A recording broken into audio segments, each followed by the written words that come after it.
Well, it's official. After a lot of debate and some legislation, Governor Ned Lamont has signed the minimum wage increase into law. It will go up to $15 an hour over the next 4 years. Some workers see it as a huge victory, but small business owners, some of them are worried. NBC Connecticut's Max Reese live in Southington with a look at the impact. Max.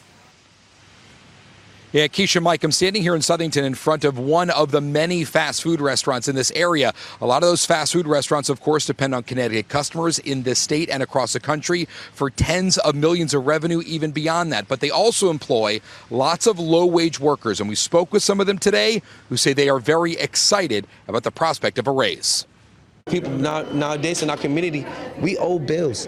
This is why we're fighting for this 15. Angel Candelario has spent much of his working life in and out of fast food establishments like Dunkin' Donuts and Wendy's. He says the higher wage is life-changing. I'll be able to pay more than 1 or 2 bills. I will be able to at least put up $10, $20 in a saving.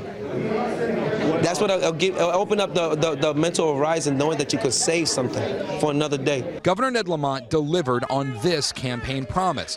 He was joined by Democratic and organized labor allies who argue that increasing the minimum wage to $15 by 2023 will lift hundreds of thousands out of poverty and stimulate economic growth because more people will spend more money. During that debate, it was said that 15 is not a livable wage. No, it's not, but it's one step closer, right? And that's how we make things happen, one step at a time. Others are not as optimistic about the move.